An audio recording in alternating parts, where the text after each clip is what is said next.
Olá, estudantes da segunda série do ensino médio. Eu sou a professora Amanda Gonçalves, de Biologia, e o tema da aula é Classificação dos seres vivos e Filogenia.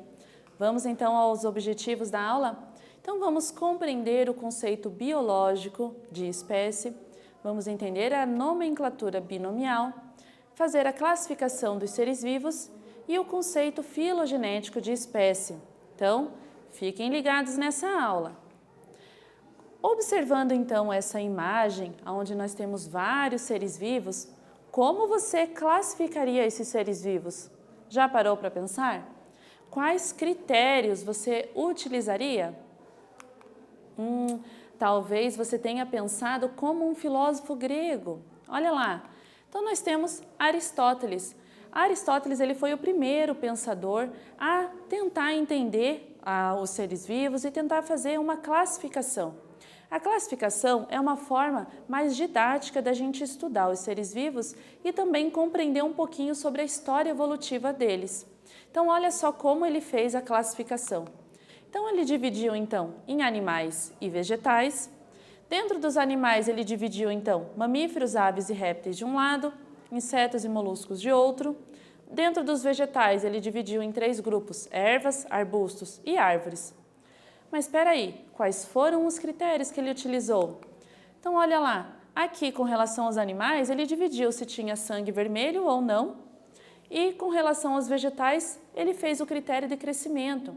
Então, esses critérios, eles são importantes para fazer a classificação dos seres vivos, pois é uma forma de agrupá-los de acordo com essas características parecidas, semelhantes, tá? E algumas iguais, idênticas.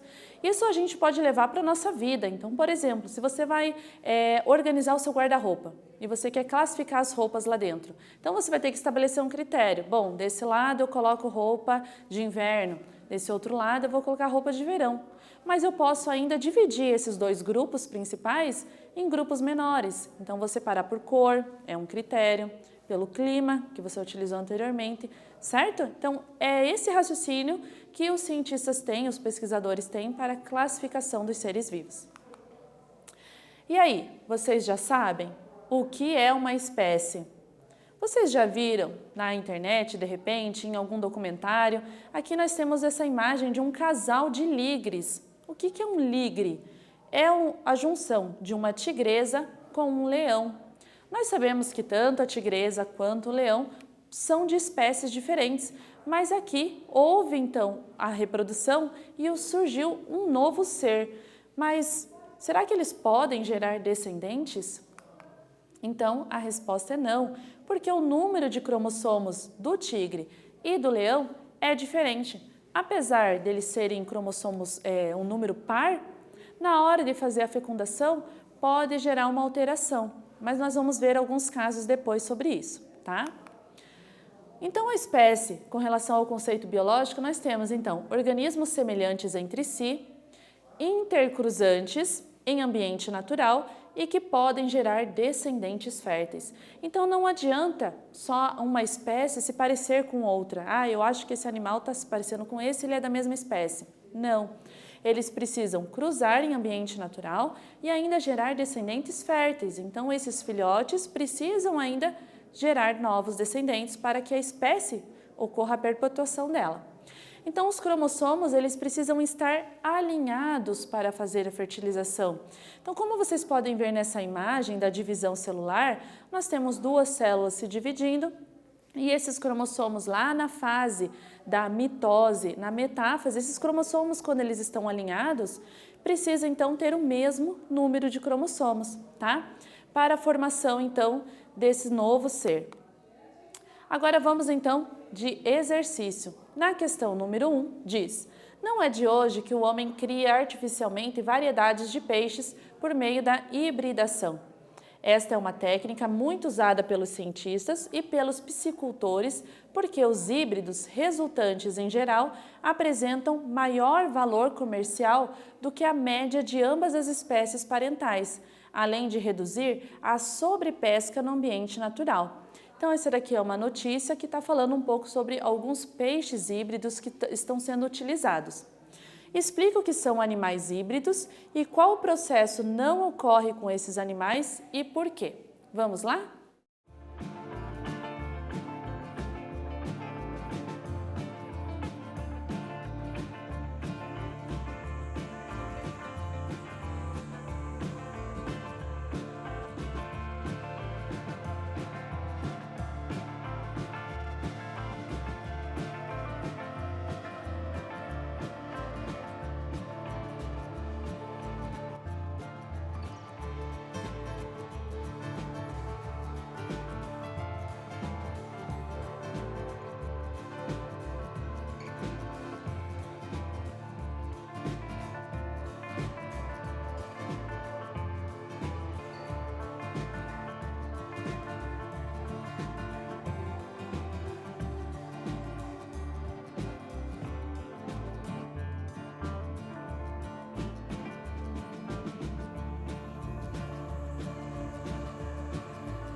E aí, conseguiram responder essa questão?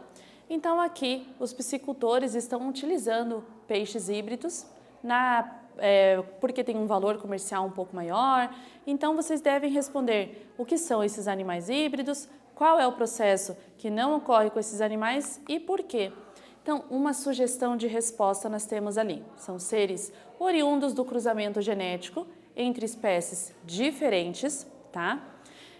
Porém, elas são do mesmo gênero, então elas estão muito próximas evolutivamente, mas não são da mesma espécie. Ou seja, ocorre quando dois animais distintos cruzam e surge um novo animal, geralmente estéril, devido aos seus genes incompatíveis. Porém, aqui, lembra que eu falei que nós temos alguns casos, algumas exceções deste geralmente estéril. Se tiver tempo e condições ambientais, fases iniciais, ainda que alguns cromossomos não encontrem seu respectivo par, pode ocorrer o alinhamento desses cromossomos, tá? É um caso, por exemplo, de algumas orquídeas que habitam a Mata Atlântica que vivem lá no Instituto de Botânica em São Paulo, tá? Então, elas podem gerar descendentes férteis por conta dessa situação aqui, tá? Mas são exceções na maioria das vezes. Agora vamos de história. Vocês já ouviram falar no Linneu? Então, o Linneu, ele é considerado o pai da filogenia, da taxonomia, aonde, quando criança, ele já demonstrava grande interesse pela natureza.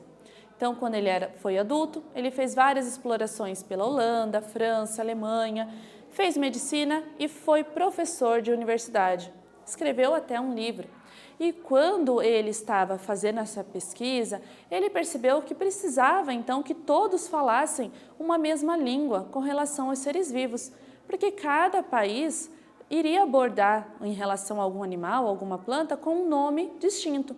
Por exemplo, aqui no Brasil a gente chama de mandioca, nós temos a mandioca, mas algumas pessoas conhecem como aipim, certo? Então são nomes vulgares aonde, às vezes até na mesma região, nós temos nomes distintos, a macaxeira, tá? Então para isso, ele então criou um sistema de classificação binomial. Vamos entender um pouquinho. Então surgiu a taxonomia. A taxonomia significa taxon, grupos, e nomos, nomenclatura. É uma área da biologia que estuda a nomenclatura e a classificação dos seres vivos. Então, Linneu, aqui em laranja, ele elaborou algumas categorias taxonômicas, como vocês podem observar: classe, ordem, gênero e espécie. Depois, outros naturalistas contribuíram também para essa classificação e nós temos ali em azul o reino, o filo e a família. Também ele elaborou uma nomenclatura binomial. Bi vem de dois e nome, dois nomes. Como, por exemplo, canes familiares. Então, ao invés de chamar cão, cachorro, dog, então nós temos um nome científico para que toda a comunidade entenda do quem estamos falando. As categorias taxonômicas, então, iniciando ali do reino, filo, classe, ordem, família, gênero e espécie. Se a gente pegar as iniciais dessas palavras, a gente forma essa palavra aqui, ó, reficofage. Então anota aí no seu caderno. É uma forma de você lembrar a sequência dessas categorias, tá? Vocês podem observar que nós temos antes do reino o domínio. Isso surgiu um pouco depois. Esse domínio ele vai englobar vários reinos. É uma categoria um pouco maior, tá?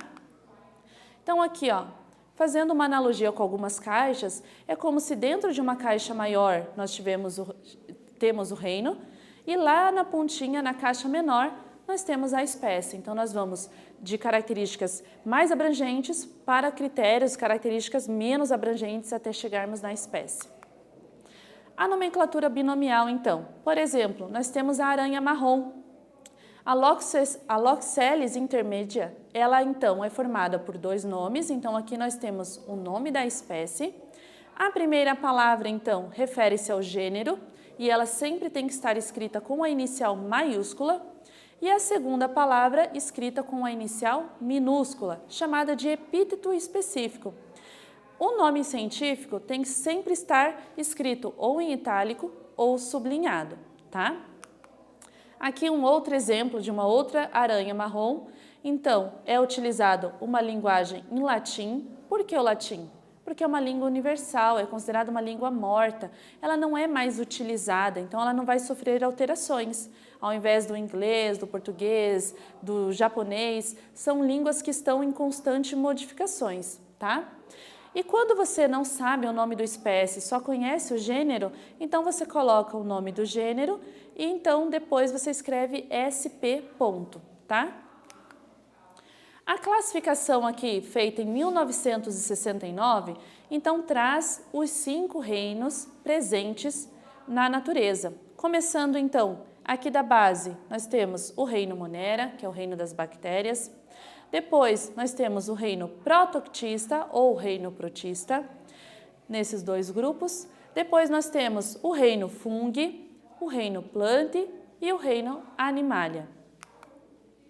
Agora vamos de exercício. Então, sabendo que a célula ela é a unidade fundamental dos seres vivos, da vida, escreva quais são os critérios utilizados atualmente para a classificação dos seres vivos nos 5 reinos. Vamos lá?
E aí, pessoal, conseguiram resolver essa questão? Então, quais são os critérios para que a gente faça a separação, a definição desses 5 reinos? Então, com relação ao tipo celular, nós temos células procariontes e células eucariontes, estão lembrados? Com relação à presença e ausência do núcleo.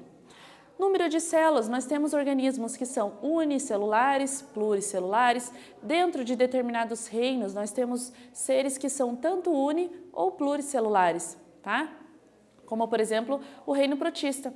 É um reino onde nós vamos ter algas unicelulares e teremos algas pluricelulares. E com relação ao tipo de nutrição, são seres autótrofos ou heterótrofos.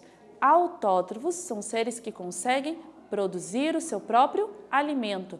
E heterótrofos são seres que precisam buscar alimento, seja através da matéria orgânica, através de outro ser vivo, tá bom?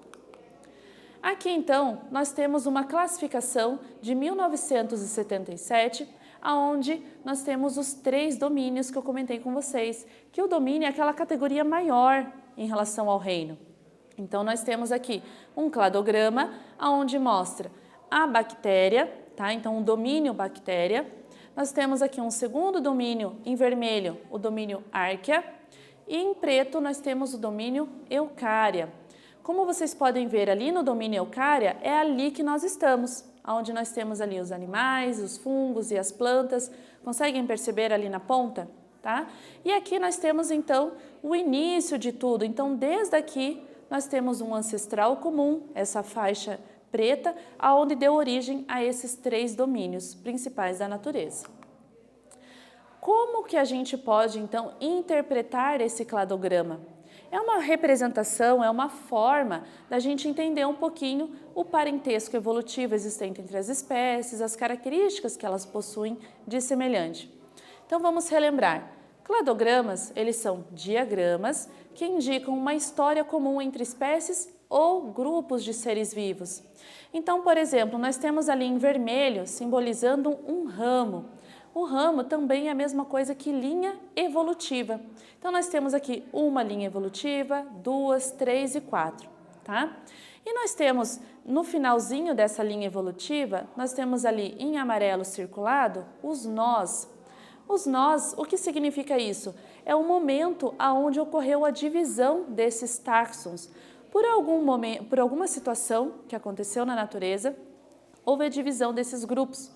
Determinadas novidades evolutivas surgiram, alguma característica que não deu certo e fez com que o grupo fosse para outro caminho. Isso é um processo de adaptação que acontece com os seres vivos na história evolutiva. A seleção natural que atua nos seres vivos. Então aqui, por exemplo, nós temos um cladograma onde diz vasos condutores de seiva, sementes, flores e frutos. Vocês sabem do que isso está representando? Com relação ao reino das plantas. Então, determinadas novidades evolutivas fizeram com que surgissem novos táxons, que são os grupos das plantas. Agora vamos observar então essa árvore filogenética e vocês vão me dizer onde a gente espera encontrar maior semelhança entre os genes de quais seres vivos e por quê. Vamos lá?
E aí, pessoal, conseguiram identificar? Dentro desses grupos, então, nós temos ali bactéria, protozoário, peixe, baleia, o pássaro, a estrela do mar, a ostra e o coral.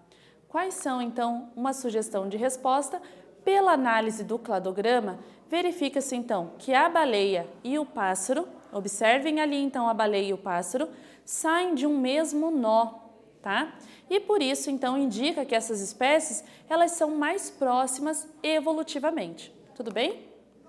E qual é o grau de parentesco entre as espécies? Então é isso que vai estudar a filogenia, por conta da análise desses cladogramas, dessas representações. Fylon significa raça ou tribo e genético é em relação ao nascimento. Então aqui nós temos dois exemplos de cladogramas, duas formas possíveis da gente representar. Então percebam que os dois possuem ancestral comum e aqui ambos, tanto A, B e C, a espécie ou o grupo taxon A, B e C, e aqui nesse outro cladograma, está representado de formas diferentes, mas a mesma filogenia, no caso, é a mesma.